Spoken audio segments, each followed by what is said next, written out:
Cool. Right, thank you. Hello, everyone. Welcome. Come on in, grab a seat. And yeah, we're ready to kick off. So there's a little sneak peek inside as some of the behind the scenes of the VR awards, and really excited. My name is Chris Gunby, so I work for AIXR, with the organization behind the awards. I'm really excited to be here today for our latest in our VR awards AMA Ask Me Anything winners series, with the winners of VR Experience of the Year, some of the awesome guys behind the incredible Madrid Noir. Guys, come on up and introduce yourselves, please. Okay, so here when we use the amplifiers, voices, and head. So yeah, there you go. joined Hello, by James everybody. and Lawrence Bennett. Perfect. There you go. Great. Hey, Perfect. everyone. So James, Lawrence, James, do you want to kick us off? Introduce yourself. Who are you? What do you do? Oh, well, I'm James Castillo. I'm the director and writer of Madrid Noir. I have a background in animation, especially in the categories of design and storyboarding. And I met Lawrence a few years ago, and our passion for storytelling and new technology sort of drove us to wanting to collaborate on something together. And we started taking the first steps into developing what we're now celebrating is Madrid Noir.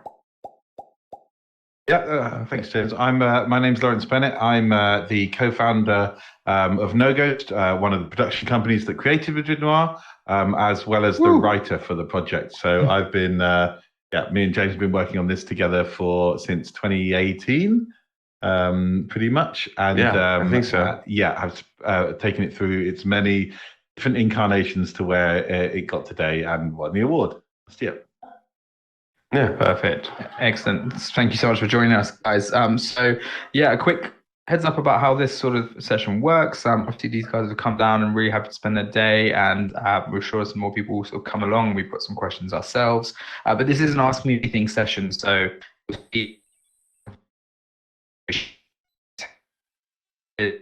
screen, I can see that Davey is already way ahead of the game and is already ready with a question on there. So we will get to you, Davey, I promise. And then we can go through and you can ask your questions throughout. And I'm sure these guys will be happy to.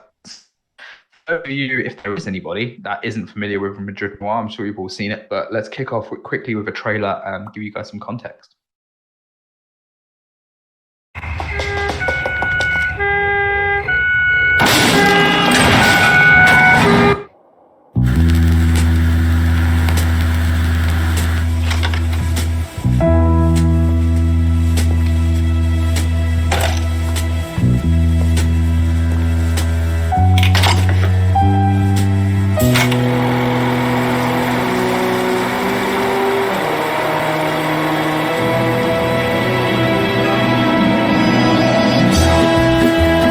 Been 9 or 10 years old when I got sent here.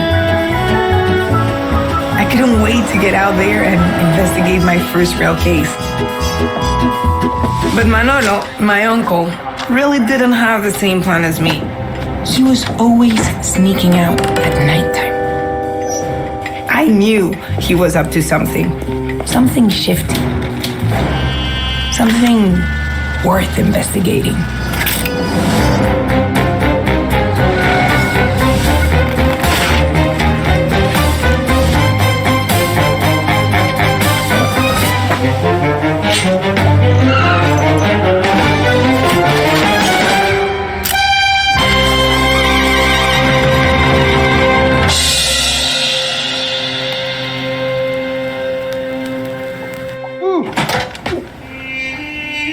What have you found?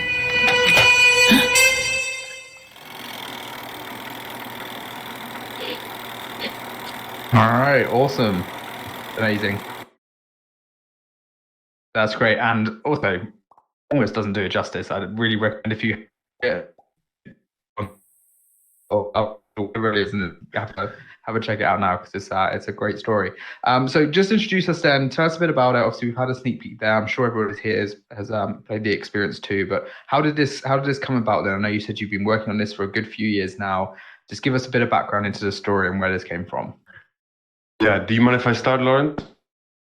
I've been working on VR prior to coming up with this idea, and I was very interested on finding a language that wasn't film that could be translated to VR and would work, in my opinion, better. And that's when I came up with this idea of creating a theatrical VR experience. I always believe that language of theater translated much better into VR, just based on the fact that both in theater and in VR, the audience embodies the same space as the characters and the sets and all that stuff. And then that added to my own taste and my fascination for noir films and my animation background. I ended up sort of crafting this little story about a detective that wanted to rescue his little puppy from the hands of an evil guy. And that was sort of very early on the original idea. And then when I pitched it to the guys at No Ghost, we started working on that and developing it. And then slowly it started growing into something much bigger and ambitious. But yeah, do you want to take from there? Yeah, sure. I mean, as James said, there was a lot of kind of thinking from our side as well that, well, actually we kind of like started as a VR studio that had a real kind of focus on animation. We really knew we had a lot of kind of experience within the industry and knew that at the time we hadn't seen a lot of really great examples of high quality animation being taken into the medium. And we knew that was something that could be done. Well, we guessed that was something that could be done. We didn't know at the time. And then obviously James came along with his kind of concept image that we had looked at. I'm not sure, it might be in this deck somewhere actually. And it all kind of blossomed from there. And we started off being pretty, as James said, like pretty not too ambitious with what we wanted to do. We wanted to just sort of prove this idea that a hand-drawn sort of handcrafted aesthetic could work, as well as this idea of having high quality sort of to feature level animation.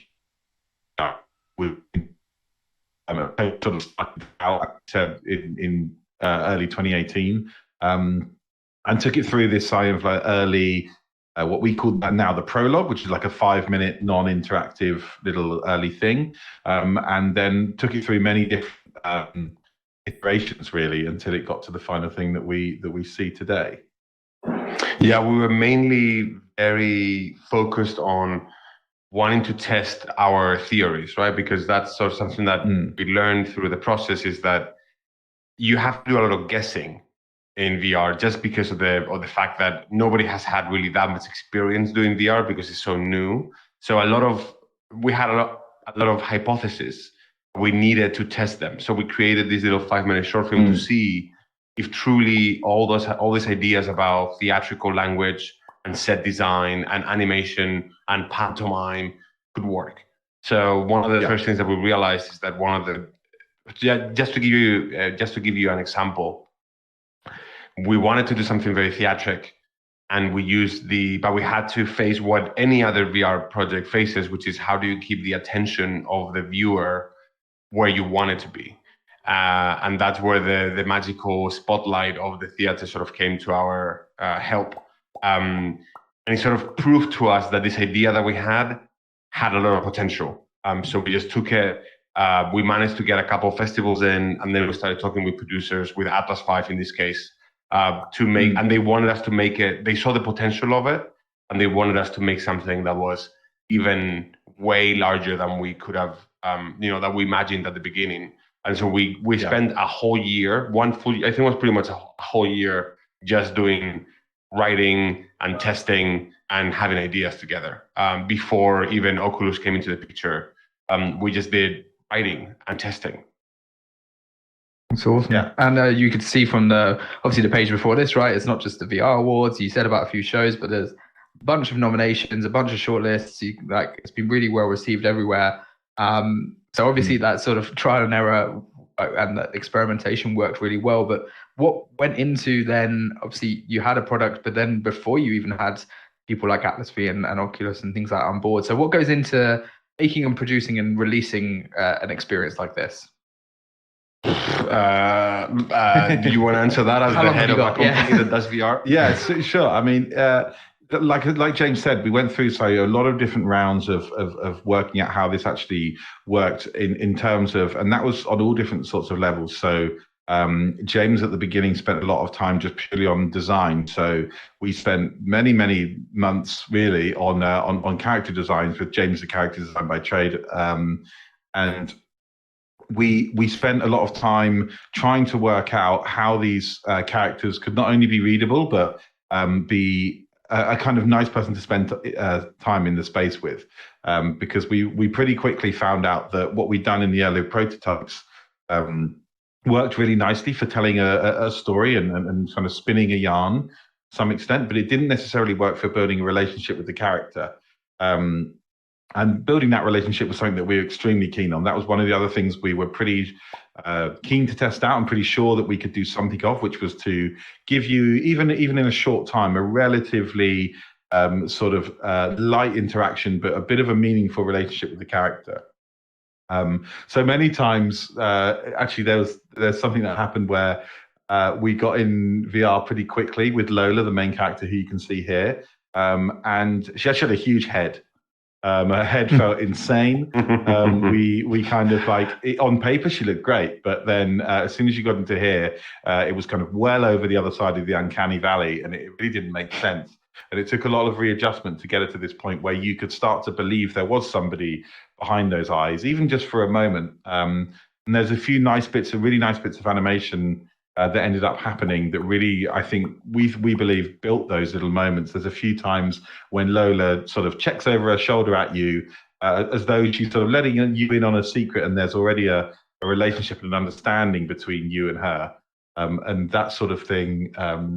Those are the sorts of kind of what seemed like very small lessons at the time, but actually in the end seemed to us to really sell that experience and sell that believability of a character like her. Yeah, and talk about character design, obviously. Oh, sorry, go ahead. Sorry. No, please carry on. I was just going to say, talking about character design, Paquito obviously star of the show as well. How much iteration did that take? Well, actually, Paquito she's probably the character that changed the least compared to any other character in the show.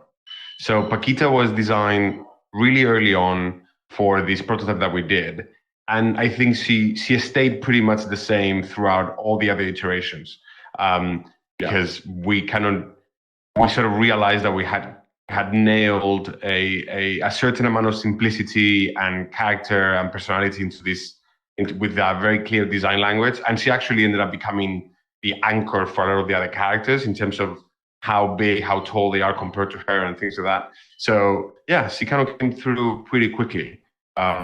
We didn't know it was going to be a pug at the beginning. We did test I designed 10 different types of little baby dogs, puppies, and then she pretty clearly very quickly everybody was like, yeah, it has to be Paquita. And it worked really well. Going back to what you were saying before about how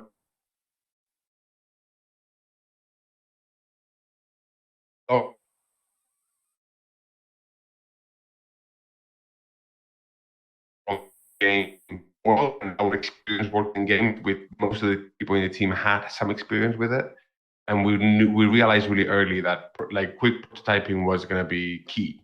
So we didn't write in the script. We kind of had to do it more or less at the same time, just because we wanted to make sure that the interaction didn't feel shoehorned into the experience. And we also wanted to make sure that the interaction felt meaningful to the story. So we needed to do it kind of at the same time. So for anyone, and I know this is kind of a bit of a frustrating answer, but if you're going to start doing VR, understand the medium and make sure that you're writing a story that is fitted to the medium. If you write a script that is sort of just as a film shape, it's going to always be a little bit. It's going to limp a little bit in this medium just because it requires a different type of thinking. But yeah, anyway, so that's it's just that's really interesting. You've kind of said about, obviously you said background with game design, with animation, you said theater, like you said, right? It's kind of, you have these stages almost where you are the audience looking into those. but at the same time, it's not a game, right? It's not a traditional film. Where do those lines blur? How much interactivity did you want to put into that, to this experience? Well, it was kind of, that was an interesting one, and I think this will become clear across everything we really tell you guys about, is that this was really a trial and error process, and with a lot of errors. There was, there's, as James says, there's a lot of things you can sort of guess about when you're designing this sort of thing, but there's also, you can only really tell once you're in the headset, with some of these answers. And it's one of those is that so after this original sort of animated prototype we did a fully interactive prototype where you had full joystick control over the character. You were searching around the office for clues, and you had to sort of piece these puzzles together in order to work stuff out. And really that it was okay. It played quite well, but it really struggled to tell a story. It had really lost that kind of narrative sort of pixie dust that we wanted it to have, so essentially that was an error. We had to really scrap that and go back to the drawing board and think, how do we make sure that, as James sort of quickly mentioned earlier, how do we make sure that the interactions are useful, are sort of diegetic is the word we use for it, that they're there for a reason, but also not to interrupt the story. And there's a big fine line there. And one of the ways, that we found that was firstly trying to concentrate on interactions that made you in some way closer to the character, or at least something she was maybe asking you for. And in other ways, it was just to make sure that in the moment that you didn't miss the action, but if there was a chance for you to become a little bit of a part of it, that was the way to do it as well, rather than trying to take control of the story. Because really, when we had control of the main character, the audience lost their agency, and the main character lost his too. And that was one of the kind of like defining moments as well, because at that point we realized, at this point there was still only two characters. That was Manolo the uncle and Paquito the dog. There was no Lola that you see in this image here. Lola was something that came later, when we realized that actually the story we were trying to tell was pretty simplistic, and it worked over a small time, like 5 to 7 minutes. Doing it across 45-minute experience, it became not that interesting. There wasn't anyone to build a relationship with. So that's where Lola came from, the niece who became our main character. And the whole thing ended up being totally hung off of Lola's experience in the whole thing. We were missing that emotional core when we initially had it. It was nice, it was cute, it was fun, and it was sort of pretty. But it didn't have that, I suppose, meat to it. Right. I think in terms of separating it from a game, that's something that, as Lawrence was saying, we did make a game. Essentially, we did make a prototype game to try to see if that was the direction that this would go. Really quickly, we threw it away. But we also sort of run into our own stubbornness of we wanted it all. We wanted this to be a great narrative experience. We wanted it to be an interactive experience. We wanted it to look beautiful. We wanted to have, voiceover, but also like acting. We didn't want it to have. We wanted too many things, and it became really hard to create a structure in the story that would allow for all these things to come together.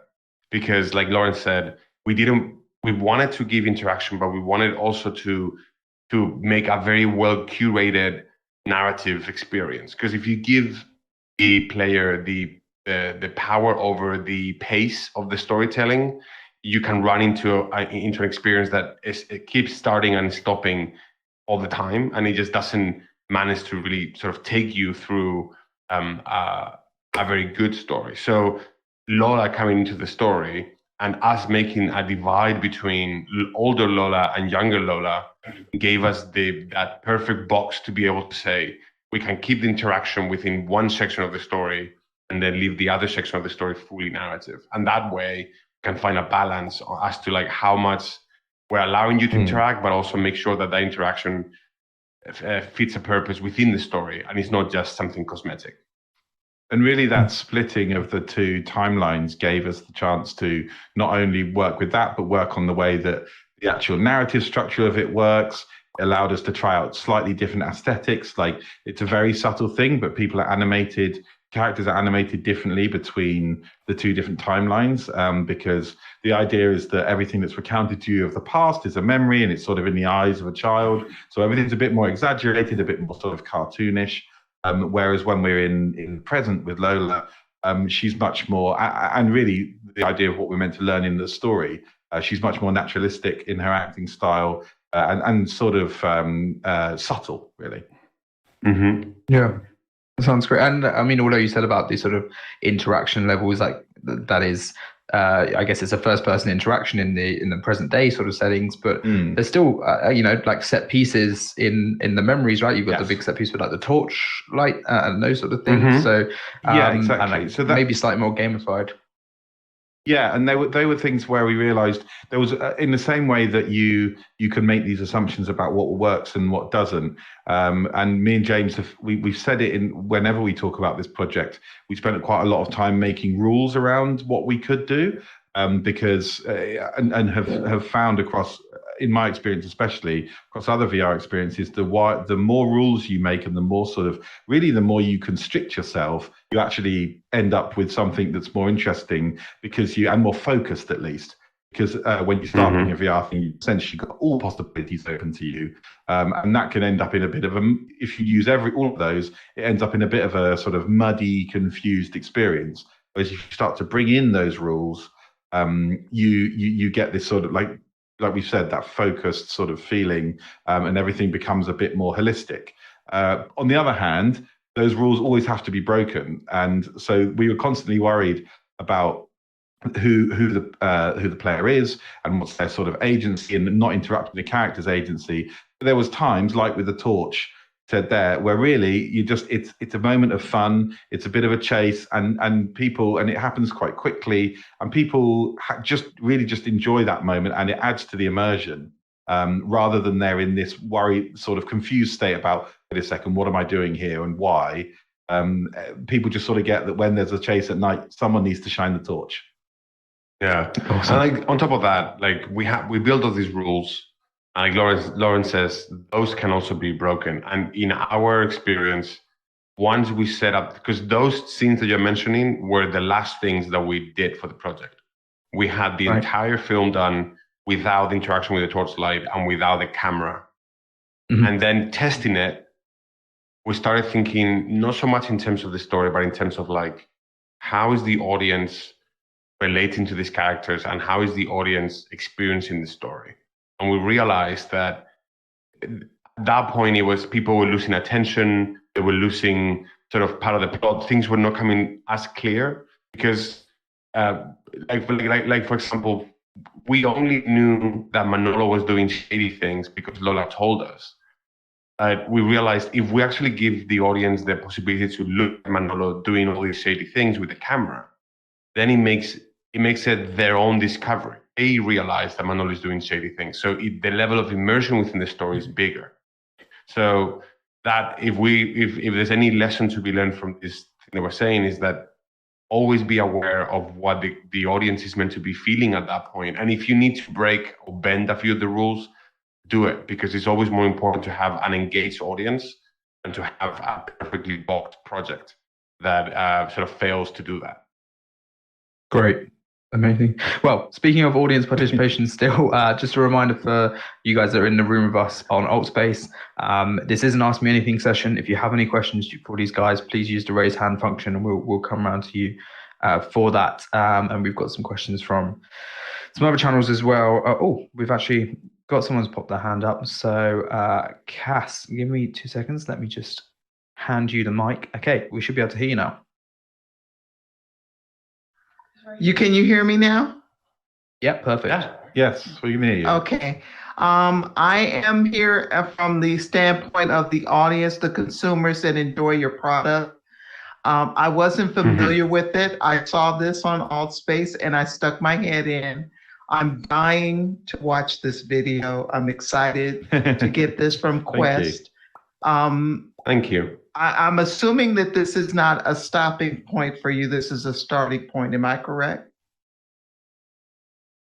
So what do you mean by that? I mean, you've created Madrid Noir. Are you Yes. working on other projects? Are you going to create an alt space channel where you provide these wonderful shorts?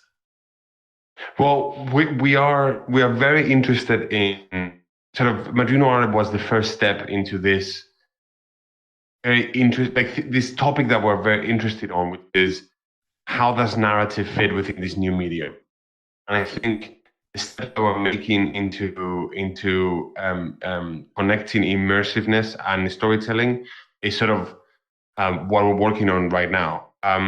We are working on a couple of different projects together that are similar to Madrid Noir, but they sort of take the immersion in a different direction. But can't really talk much about it. But we can say that we are committed to making narrative experiences. So if I wanted to continue to follow you or look for the things that you create, would I look for you under Ghost? I'm sorry, I forget the name of It's all right, No Ghost. Don't worry. No Ghost. Would I always look for No Ghost? Well, so No Ghost is my studio, which we are very much like, we are an immersive story studio. We are committed to telling these kind of stories with new technologies and interesting sort of new immersive mediums. So for example, we are as a studio working on sort of what is essentially the spiritual successor to Madrid Noir at the moment. It's not a sequel, but it is a sort of everything we've learned from this is being piled into the new project. And then between myself and James, yes, we are working on new things and new ways to engage with technology and as James says, and potentially across all the other immersive mediums as well, trying to kind of find, really just looking at new ways of doing, how do you tell stories? What kind of interesting structures can we find within narrative to do things differently here, and really just testing stuff out. This was a test, it was a long with a huge amount of hard work, but really it was this, it is just a very long protracted test, which we think has had some success. But as all projects, what do you mean some success? They are had a lot of success. You're award winners. On behalf of everybody who worked on this and all your hard work, thank you very much. Thank you very much. That's how you know that Lawrence is a Brit. Yeah, very, very polite. No, thank you very much for that question, Kaz. And actually, that's I guess maybe a good point we should have a look at as well. And Cantana, I've seen your question, and person 2, I've seen your question as well, but very quickly, maybe you can quickly just fill us in on, obviously, Ghost, AIXR, Oculus, we saw all these names involved. Who did what within this project? So, as we mentioned earlier, James came up with the original image and the original idea and the world of it. And James sort of approached me and No Ghost. This was originally. And that we together, just us, built this little prototype we talked about earlier, the animated short. And once we'd done those sort of rounds of a few small festivals, and we'd started to work on that interactive prototype I mentioned as well, that was when we met at Atlas 5. And Atlas 5 kind of came on board and had a lot of belief in this project that could be amazing. And they...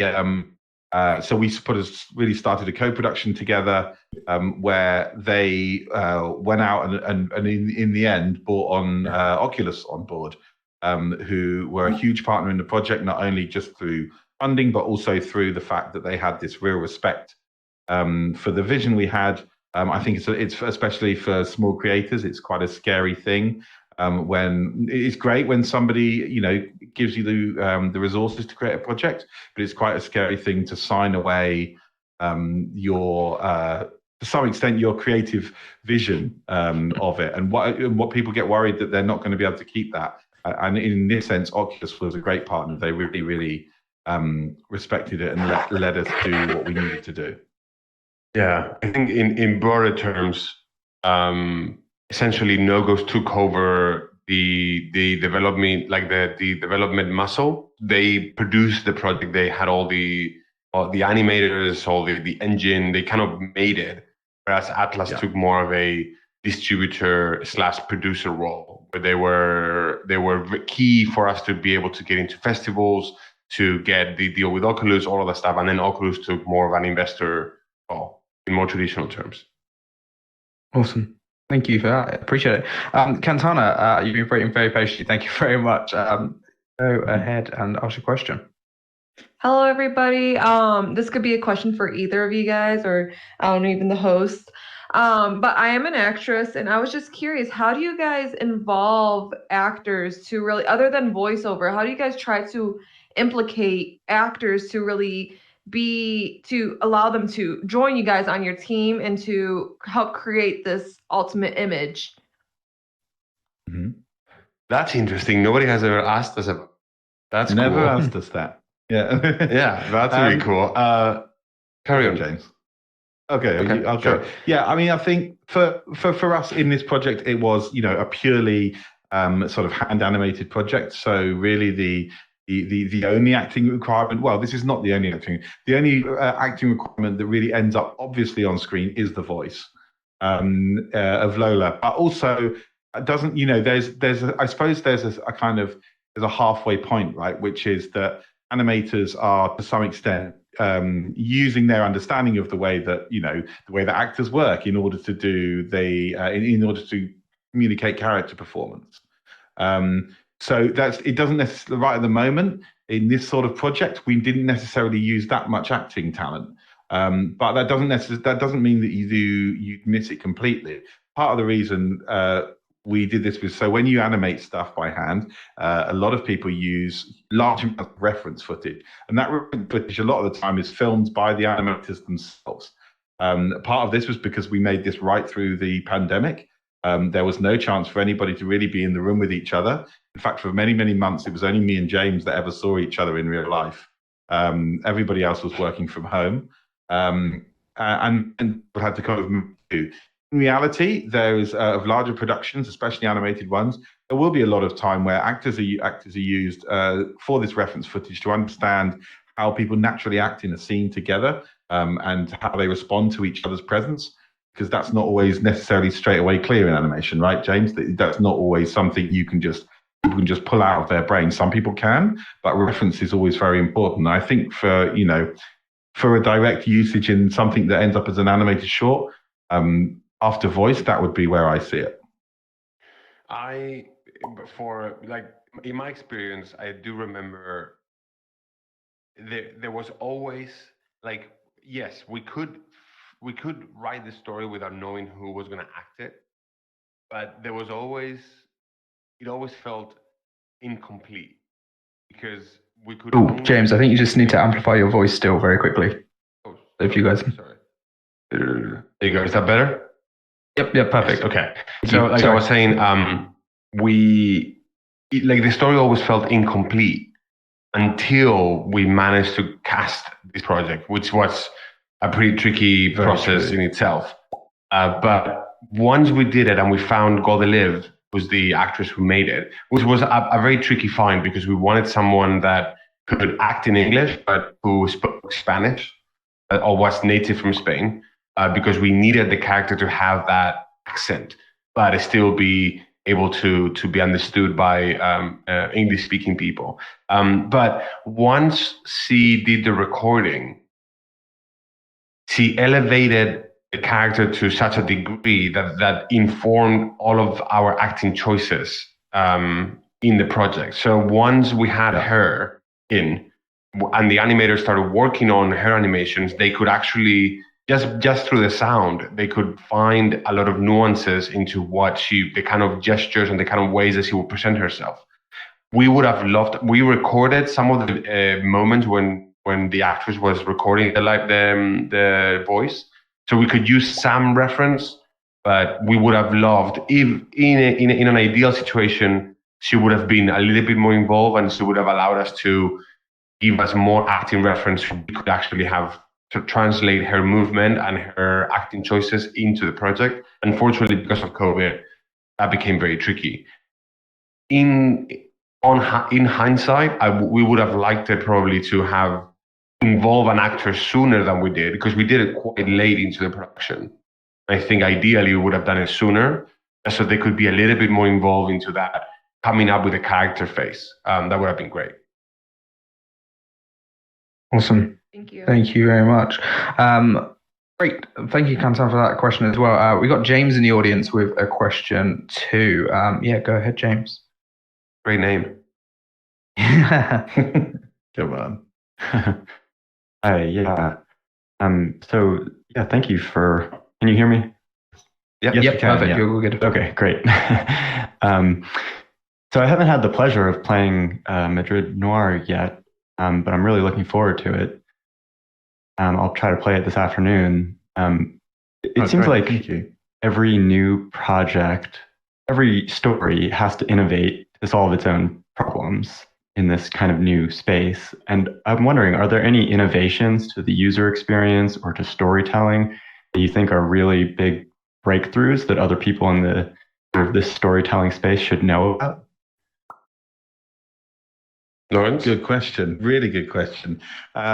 I think, yeah. So I think one of them was that the thing I slightly alluded to earlier, which is the way that is to build that relationship with the character. Right? There's that happens in a lot of other experiences. And I think good reference here would be Wolves in the Wall, which sort of existed a couple of years before Madrid Noir came out. And they do a similar thing where building this sort of relationship with the main character becomes the central part of the story. And I think there's a few little things that we did in this that worked particularly well for that. One of those being this eye contact thing, this idea that you guys shared a little secret together. And that I think one of these lessons we learned was it's these very small things here that can really, really maximize the immersion for people. In the very first scene, there's this little thing that we put in there originally as a test, but it actually ended up as something really useful. And I think a bit of an interesting, for the fact it's so small, it's quite an interesting thing, which is that in the opening scene, there's quite a lot open to you. You're approached by this character. She's telling you a story. And then there's lots of things you can touch and little bits of a desk, basically, that you can explore. And sometimes it's hard there because you get people who go straight into it, and the first thing they do is lock onto the character and listen to what she's got to say and listen to the story. But that's great. Obviously, that's what we really want people to do. But as well, just as valid a response is what a lot of people do and go in there and start looking around everywhere and sort of testing out the fact that they're in VR. This is interesting. This is a new space. So actually on the desk, there's a pipe, like a smoking pipe that you can, that if you pick up, you can just pop it in your mouth. And for the rest of that scene, it will stick in your mouth and you can kind of see it there. And it's really interesting to see people's reactions to that, because that tiny little thing suddenly makes them be, a huge part of them suddenly be pulled further into the world, because they've been in this kind of like, I suppose, disbelief, this idea that there's a virtual world and they're now in it. But just the idea that you can pop a little pipe in your mouth, suddenly they believe again. And for me, that was like, even though it was a tiny little thing, was a big breakthrough. As well as what James said with the lighting. The other thing with me is, I think it was a huge success for us. This idea that you can use this single device as the spotlight, which for us in the theatrical sense worked very well. Won't work in every experience, but I think really using that as the directing tool, not only because it obviously highlights the where you're meant to look at any time, but it's also something that audiences are kind of versed in, right? Which is that you can anything. It's quite easy to come into virtual reality and take rules from cinema, and that is. It can sometimes work, but it doesn't always necessarily work. So taking something like the spotlight, which has been, people know exactly how to do that. People have been going to the theatre for many hundreds of years, thousands of years. A spotlight is something that people recognise and know how to follow. So as soon as you give that to them, they know what to do with it, and they can watch the whole experience very easily. And I think that for me, those two very small things actually really heightened the whole thing and are something that I'd be looking to really highlight in any new experience that we're creating. Yeah, I agree. I think just to further what Lawrence was saying is still on that desk. Okay, so we wanted to give people freedom to investigate around, but we realized very quickly that that would become redundant if what they find has no meaning, right? If you can just, I don't know, because there's a lot of experiences, like whether that's Rick and Morty game, for example, not this one. I think it's a great game, but what you end up doing is grabbing things and throwing them around, right? And just playing around, and there's no consequence to it. And we made a decision to make sure that there was always an opportunity for storytelling. So in the case of the desk, if you pay attention, you will find a bunch of things, whether that is a coaster from a bar or some matches or a letter, something like that. And at first, it seemed like inconsequential props. But once you start watching the film, if you pay attention, you realize that a lot of the locations and things that are said through those props are actually connecting to things that are going to happen in the movie. So when you're watching the movie, subconsciously, you have a connection to it, and it adds how do you say it? It essentially makes it easier for people to believe that what they're seeing actually happened. So this it sounds like every time you have to make a story, like a project, you have to reinvent the wheel. And I think what we're trying to say here is it's kind of the opposite. That you should try to always piggyback on the things that have been successful in the past, because then you're essentially finding a how do you say, like un atajo? How do you say atajo in English? A shortcut into people's knowledge, and you can deliver information much faster. Like Lawrence was pointing out about the spotlight. Sure, cinema is very commonly used in VR, and cinema is about 100 years old. Theater is like 3,000 years old. So there's way more of theater that we actually subconsciously know culturally and from cinema. So it's a much more effective way of delivering information than the other way around. So I think that would be, like our so-called innovation is like this idea of just keep it simple and be clear, and make sure that people are connecting to the characters. And just to finish this, is that Lola looking at you, right? That's such a big thing. It's a lot of times you're interacting with characters in VR and they are robots, or they are these machines, or maybe it's a voice that is sounding in the space, or it's a recording or something like that. But having an actual person look at you in the eye, because we actually did engineer the code so her eyes would follow you whenever we wanted it. So there are certain moments where she will always be looking at you. And those moments never fail to engage the audience. And I think those little bits are really the ones that we feel the proudest of. Absolutely. That's awesome. Thank you very much. And yeah, thanks for the question, James. That was really cool. You've kind of mentioned a few things there in terms of, like you say, the mechanics that you can have within some of these things. You can pick stuff up, you can interact with them, you can interact with characters. And we hear it a lot from some of our members that just because you can do something in VR doesn't necessarily mean you should, or that it's the right format or it's the right medium. Yeah. This would have been a really charming animated story on its own in traditional film, I guess, right? You kind of touched upon it earlier, but did you always know this was going to be a VR piece? Was there a particular reason why this really translated well into that medium for you? It always was thought about as a VR project. It came about at a time where I was really inspired by. I had been working on a project that some of you might know if you've been doing VR for long enough. It's called Melita. It came out like 5 or 6 years ago. But this was at the same time as Google Spotlight was doing all these beautiful short films like Pearl, Son of Jaguar, Song of the Sea. No, what was the other one? The Sailor one. You've wiped my brain. I can watch it in my head, but you've wiped my mind at the title now. So anyway, they were doing beautiful storytelling, right? And I was coming up into the industry, and I saw VR as this like new medium where it wasn't established, and there were all these rules that you could be testing. And I became very interested in writing and how we could approach this medium.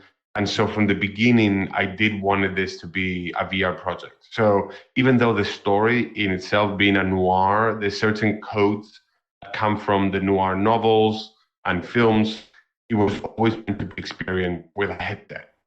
So the way that we presented the locations, the way that we break out the story, all of it was part of making sure that as an experience in a headset, it would work. Actually, one of the things that I had to fight for it, because in the animated VR sort of section of the industry, there is a tendency to make a VR animated film and then render it as a traditional animated film. So it could go to more festivals and it could do all these things. And there was a moment where our producers were like, are you sure you want to make something that is hybrid? Because if it's a hybrid, you can't then submit this to the different festivals or different mediums. And we're very adamant that we wanted this to be a hybrid experience, because we knew that the future of this industry is going to be on merging those two things, not on isolating one or the other. And we wanted to take a step in that direction. It does mean that it might be a little bit more obscure for the animation industry to find it, but it does mean that for the VR community, it feels like a more wholesome project that is actually taking what we all know and pushing it a slightly more further, which is sort of something that we always wanted to do. Awesome. All right. Thank you very much for that. Just as a quick reminder, guys, we've got about 10 minutes of these guys' time left. So if you do have any other questions, please pop your hand up and we can go through those. We've got another one that I was sent through in advance as well, and you kind of touched upon some of the things there. Like you said, it's quite a new space. A lot of the stuff that's happening is trial and error. James's great question alluded to that, right? That there's constantly innovations in this too. What's next in your guys' minds for storytelling within like immersive media? Pretty broad. Yeah, I mean, really broad, but I think it is a really good question. It's something we spend a lot of time talking about and sort of really, riffing on. For me, it's totally new narrative structures, right? This is something I'm quite interested in. It's things looking at what we can take in the same way that for this sort of experience, we took elements of stuff. We took elements from noir and general crime fiction and put them together in a slightly different way, but with this sort of like familiar thread through it. For me, it's about how we can look at the kind of narrative structures that we already have and understand. So whether that be the hero's journey or the Jungian archetypes, any of and how we can take the elements of that and actually put them in a completely new perspective. Because the idea of who the audience is in VR is still very much up for grabs. There's something that, as with this and as with every other great project that comes out, and even not so great projects, there's always something new and someone's trying something out. And eventually we'll get to this place where there is a new language. There is this new way of not just talking about it, but without, that's the big thing. If we don't have ways to talk about it, it's kind of hard to describe these sorts of things and to progress these ideas as well. But the more we do it and the more we kind of find those things out and find ways to communicate between us, the more interesting these structures will start to become. So, if you talk about this idea of a story that works from one way, you see half the story from the end, half the story from the beginning. As a sort of like form, the mass market appeal of Memento existed. It was very hard to know how to talk about that. But if you can say to somebody, "Oh, have you seen Memento? It's told from the beginning and the end," and so you find out things in different ways. That's a great, you have this reference, and slowly the immersive section will build that.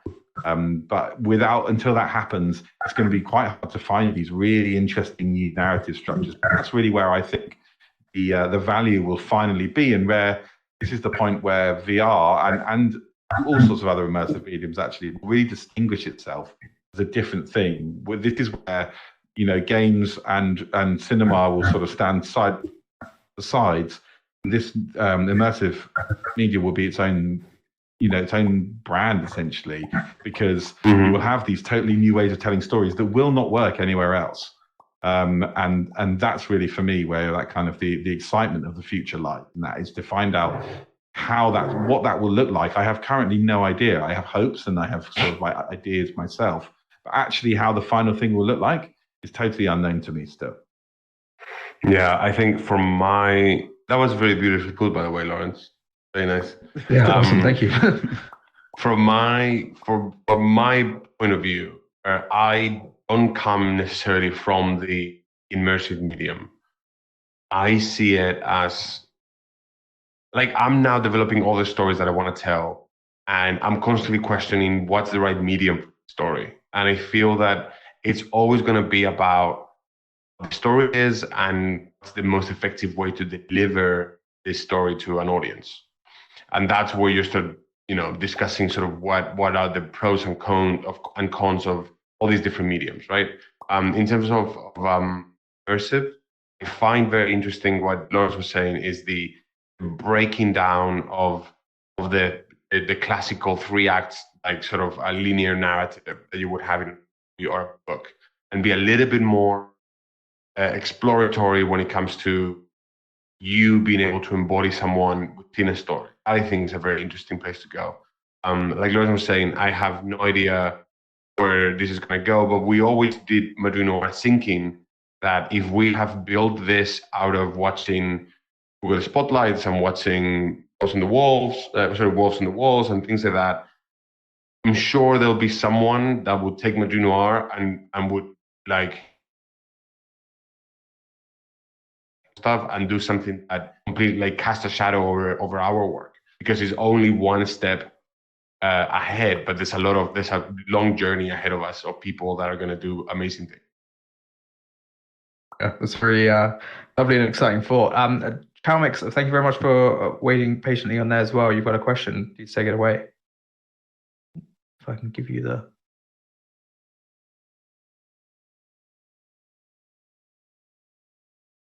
Still in the room? Nope, I think he's disappeared. All right, stage fright. No worries. Well, we've got another question in. James again. Go ahead. Sure. Yeah.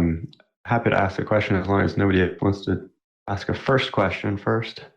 Everybody good? Okay. I think you got that first. You're all good. Okay. So I've seen a couple of experiments with writing scripts for interactive experiences. And for a film, the script is pretty straightforward. You can, figure out what's happening pretty clearly. But for an interactive experience or an immersive experience, script you have to sort of like almost invent your own way of writing a script. Have you guys played with that sort of format or seen anything that's very effective for writing down or communicating? Yeah, this is a question for Lawrence. He's very passionate about this stuff. Well, yeah, I suppose it's something that we kind of very much jumped into at the beginning. We had a sense of how we wanted the whole thing to feel, but really, you're right, didn't have necessarily the tools to do this. When it's something like a sort of, I suppose, what you'd call an interactive narrative, but the traditional like definition of interactive narrative is essentially those sort of games like a text-based adventure where you talk to the character, multiple choice a question, and it would essentially take you down different paths like a tree structure, right? And sometimes it would probably come back to the point rather than branching off into a truly sort of emergent narrative.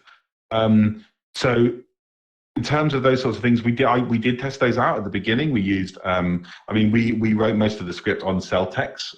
It's like the online script editing tool. It's pretty good for actually collaboration-wise. It was great for us. It allowed us to sort of essentially edit a script like Google Docs, but it pre-formats it all for you. Then they have some games tools where you're able to sort of make decisions trees and stuff like that. But really, that stuff again. We started to plug into there, and it felt like a good way to communicate with developers and the teams who are building it, really as sort of ways for me and James to communicate and to build the story. It's again started to lose that magic a bit. and we really and we tried originally obviously just writing it out in pure normal form in it like a film script. Actually, what we ended up doing, really the most useful thing we ended up doing, was a big wall of post-it stickers. And that became the way to do it. I mean, it's how a lot of things are written, I'm sure. But it was really, for us, that was the only way to take something that at the top, really, we were relatively inexperienced at the time, and trying to hold this huge whole narrative in your head on multiple timelines and from different perspectives was a very difficult thing. So really just having different colored post-its. Well, I know it's a bit of a crappy answer, but having this wall of post-its, and there was many nights me and James was still there, past midnight, and the only ones left in the office tearing our hair out.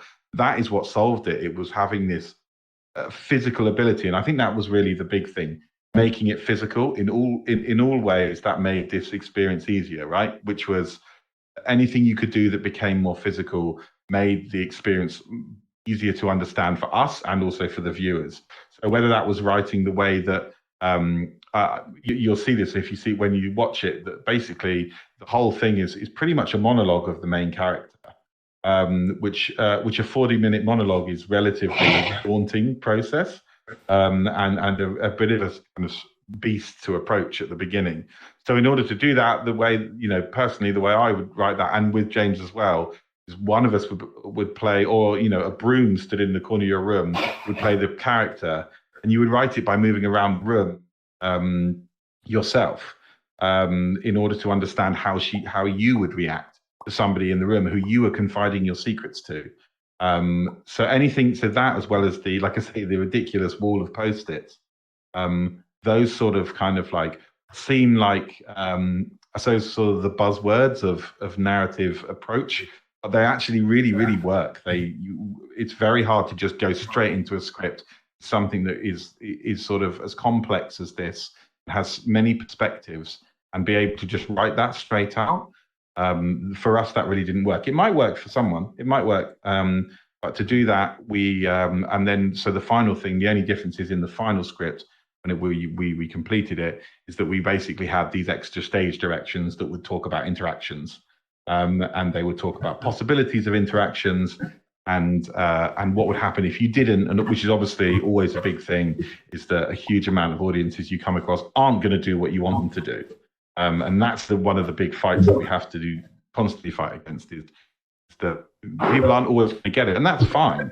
You need to make sure that they're still engaged in some way, and they get sort of slowly edged back into the story.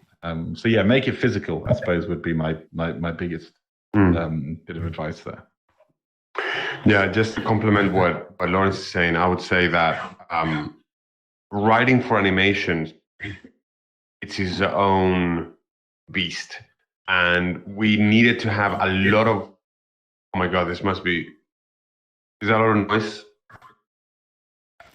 Yeah, fine. Are you okay? Yeah, can't hear anything. You're fine. I was going to say, what was I going to say? Storyboarding. We needed to have a lot of visual aids for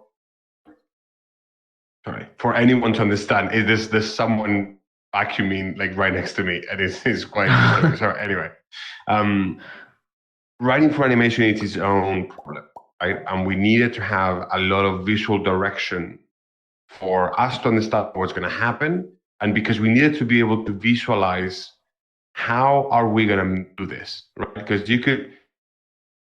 we just put on the script, Lola chases Manolo through the streets. That is not clear enough for anyone to imagine what actually see, which in our case is we're going to have a miniature size version of the city where the players are going to be able to see miniature version of actors that are going to run through this beautiful set. And we needed to make sure that we complemented the script with images so anybody could see it. But also, we pretty much wrote a script that only we could understand, because there was a lot of direction on it that anybody that didn't know how we were going to film it would not understand.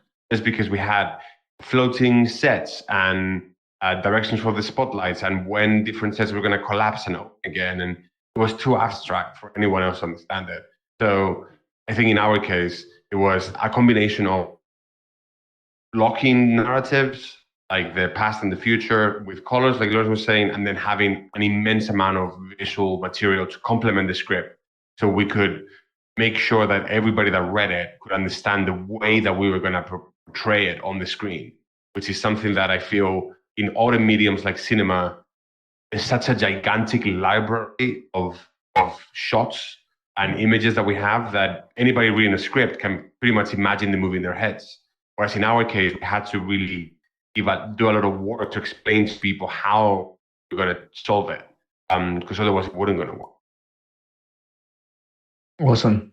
Well, that's great. I think we've covered acting, scripts, animation. I think we've got through quite a lot in an hour. So thank you very much, guys, for coming along and sharing your wisdom. And congratulations again on the VR Awards win. Round it out. What are you up to next? Anything else we should look out for? Anything you want to share with the guys before we go? Yeah, so we're, as I said, we're working on sadly a project we can't talk about, as is pretty common with these sorts of things, that we will hopefully be releasing in the near future. But yeah, really is something that kind of follows this same idea of trying to find that balance between interaction and narrative, sort of making sure that it's not really a game, but that really that there's this pure story core within it. So that's very much our focus. Yeah, you should look out for it when it comes out, which I'm not exactly sure when it is at the moment, as we're only kind of like relatively early into production. But it, Nogos will be publishing that at some point in the future. Yeah, I'm working on writing some new projects and developing stuff that sadly I can't say much about. But I'll just finish with saying that No Ghost is a studio that you're going to probably hear a lot about in the future, for sure. That's very kind. I don't doubt it. Thank you, James. And that's great. I'm sure we'll all be waiting eagerly to see what that is, and I'm sure we'll all see you at the VR Awards again very soon. So thanks very much. Yeah. Thank you everyone who's coming and for the questions from the audience. Guys. Really great questions. Thank you. Thanks for everyone who's watching on YouTube and those sorts of things later on, for everyone that submitted questions in advance. We will be doing this again. This is a weekly series. We're back next week with the social influence of the year. So if you want to come and ask your questions to Thrill Seeker, come on into that as well. And tickets for the VR Awards are on sale. But give it up, everyone, for the team at No Ghost, Lawrence and James. Really appreciate you coming down. Thank you. Bye-bye, everybody. Thank you very much, guys. It's been an absolute pleasure. Thank you so much.